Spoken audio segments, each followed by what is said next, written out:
Hey, what's going on, everybody? It's Chris with Inside the U. The number 3 Miami Hurricanes win 28-22 at number 18 Florida State, improved to 5-0 on the season, 1-0 in the ACC, and they win their first road game of the year. Let's talk about the positives. Miami built a 28-3 lead in this game. I thought that was great. They're performing well on both sides of the ball.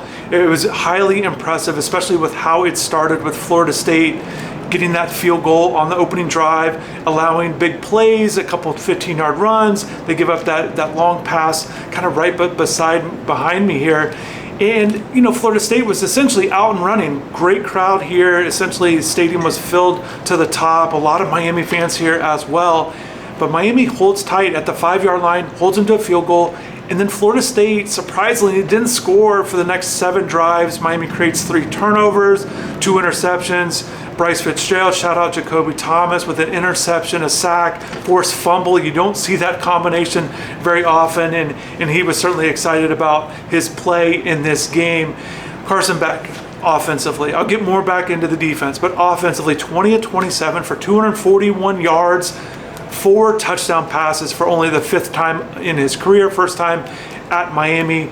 Throws 2 to Malachi Toney, and that's really what all the buzz was about after the game, was how well Malachi played. 107 yards, as I mentioned, the 2 scores. He catches 2 40-yard bombs, first on that flea flicker. That's essentially what changed this whole game. Bryce Fitzgerald has the interception, not just the pick there, but returns it. 43 yards, gets into, Florida State territory, and on the very next play, Shannon Dawson dials up the flea flicker.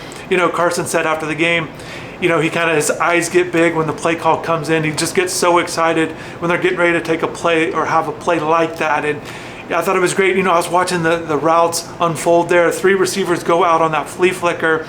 And pretty good coverage from Florida State, but Malachi Toney just kind of extended his route and kept running towards the end zone. And Carson put great touch on that deep ball, and Malachi scored there. And I think that's essentially what changed the whole game. And Florida State essentially never recovered, and Miami went on from there. Up 14-3, and really just kind of built off of that. 14-3 at halftime, a great lead there, even though Florida State had more yards, kind of by surprise. But I thought Miami did a good job in the first half of building that lead, not letting this upset happen, not letting the crowd really get into it after that first drive.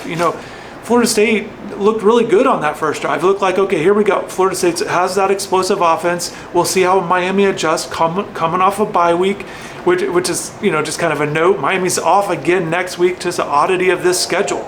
So they'll kind of regroup and play that Friday night game against Louisville. But I thought Miami did a really good job defensively and limited the plays. I thought they did a really good job of stopping the run. No big runs really after that. They did a really good job of limiting that. Castellanos, I thought they did a good job of really limiting his runs. And sometimes I look down at the field from here. This is kind of the perspective that I watched the game from. And it looked like there was opportunities. Okay, maybe Tommy's going to get maybe a 15-yard run, or maybe there's a lot of space there, but Miami quickly got to him and finished off the tackle there, and maybe it was only a 6-yard run or 8. So I thought they did a good job of really not letting those big runs happen, even though it looked like that they were possibilities when he would scramble. And then, stopping the pass. Look, Deuce Robinson, when he made his catches, he looked great and looked unstoppable, with the way that he would get open. But the opportunities that Miami allowed were few and far between. And again, Jacoby, huge day there. And I thought that the defensive line did a good job plugging the middles. I thought they did good. The linebackers, who I've, had some question marks. And I thought getting to the sidelines was going to be important for that group. And they just did a really good job defensively. And I think with what this team has shown through 5 games and what they've done against quality opponents, good opponents here. This isn't like they're playing, just regular non-conference games or a lower level ACC team, because I do think Florida State will, at least right now, looks like maybe middle of the pack as it stands, as they dropped to 0-2 in conference, but certainly not a bottom dweller. And I think what Miami has been showing is this complementary football style that they wanted to have this year is really paying dividends, because you're getting really good quarterback play most of the time from Carson. Great leadership. He's making big time throws.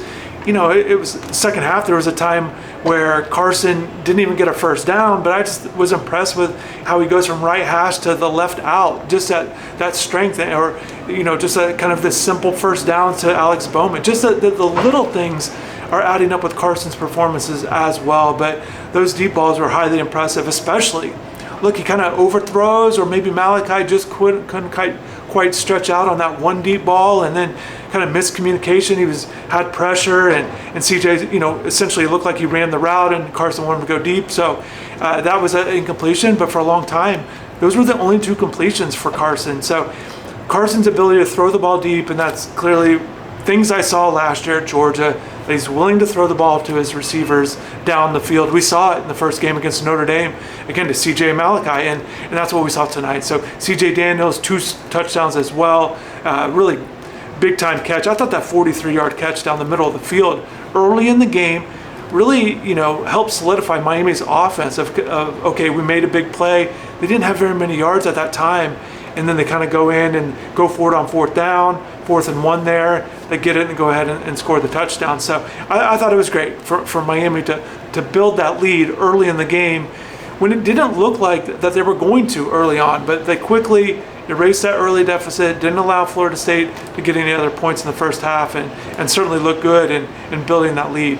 Now, running the ball was a little bit tough for Miami in this game. Mark Fletcher, coming off 200-yard games, wasn't able to get through the holes there. I thought Florida State did a good job plugging him up there. Marty Brown, nothing really going from him either. Miami didn't crack 100 yards rushing. But it was good to see Jordan Lyle out there. Wasn't highly productive either. But I thought what was important was that they kind of just stuck with the run game, that they stayed committed to it, even if it wasn't highly productive. And I thought one of the reasons they were able to do that, they want to be a balanced offense. So I think it's important to them that they continue to run the ball or continue to throw the ball, even if it doesn't look great at times. But I think it just, it keeps defenses honest. Even if you're not getting the production, you already have a lead built up, and you can take your deep shots when it comes up. And I think that was very interesting to watch, because it would have been very easy for them to okay, scratch the run game. It's not working. But I thought it was good that they continued to do it. Maybe it was 3 or 4 yard runs instead of 7, 8, or 9 that you would like in the run game, or obviously ripping off a big one. But I thought it was good, and that's what this team is. They want to be balanced on offense. With running and throwing, they want to have that power run game. The offensive line is doing well, protecting Carson for the most part in this game. And I think, again, they have really shown and really built an identity of how they're going to win games, regardless of their opponent. And as of now, regardless of where they're playing. Because as I mentioned coming into this game, Miami was 10-0 in their last 10 home games, but just 5-5 away from home. And I think that's something important to keep in mind, because it's not easy to go on the road, play at a really high level in a rivalry game against a top 25 team that's in your conference. A lot of things kind of working against you in terms of your best performance, your best game, And I wasn't expecting Miami to play their best game. That's why I thought it'd be closer. And Miami got that big lead and looked really impressive doing that, and really put the game away, 28-3 going into the fourth quarter. And I thought that was highly impressive with how they played. Deserve a lot of credit for that, and certainly I'm going to give them credit for that, because they definitely deserve it. 5-0, they'll use the bye week to get better, but where they're at right now, I do like it, and I think a lot of fans should like it as well. You look around the rest of the country, teams are taking losses. Miami has a schedule coming up, and just kind of continue to get better. Mario talked about that after the game, why it's important to get better even when you're winning, and certainly he understands what it takes to kind of go through a season. A lot of these players that were here last year understand it as well, because they faltered down the stretch building that 9-0 record to start the season. So I think those upperclassmen, guys like Mesidor and Ruben Bain, particularly on defense, and then guys on the offensive line on offense. And just a little bit of thoughts on the fourth quarter as Miami, allowed some points, didn't score, and Florida State gets those touchdowns, 2-point conversions and field goals. It's not the way you would have liked for it to end. You built a big lead. You just want to coast to the end. But I wasn't all that worked up. I'm not all that worked up about it.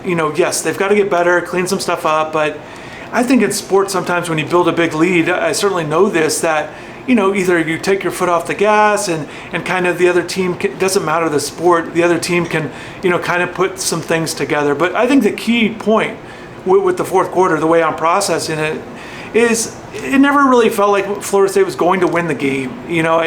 a lot of things would have had to happen, more onside kicks, and they would have had to recover them and score. So it just never felt like the game was in balance. Yes, it was annoying to watch it and see the score kind of pile up. I'm not a big fan in sports when the outcome or the result of the total final score doesn't really reflect on what exactly happened in the game. So I did, from a purity standpoint, I didn't like it, to watch it, because Miami certainly dominated. They did a lot of things right to build up that 28-3 lead, and to me, that's where the game essentially ended. I think you just don't see comebacks and the way Florida State was playing at that time. So yes, Miami needs to clean some things up, but for me, there are so many more positives from this game with how Miami played through 3 quarters, how they won this game on the road, battled back a little bit, just down 3-0.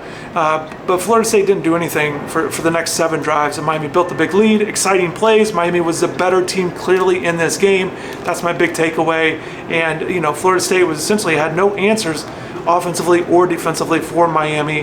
And that's just my overall takeaways. You might see it differently. And maybe when I watch it back, maybe I'll see some things that kind of bother me a little bit more. But in general, it just didn't. And we'll see how Miami kind of comes back. I think the big thing is got to get these results. Play well. Definitely want to have a great season, as we saw what happened last year. Continue to get better on some things that you're not great at. And, I think this team understands all of it. So Louisville at home, Miami returns home, won 10 straight games. They'll look to kind of improve to 2-0 in the ACC. But definitely drop in the comments. Let me know what you thought of this game. Obviously, I didn't talk about every single thing that I noticed, but I just want to provide my instant reaction. I've got to get going. It's late. I'm one of the last people here in the press box. I know we got to get out of here. So thanks for watching. Hopefully have a good rest of the night, and take care.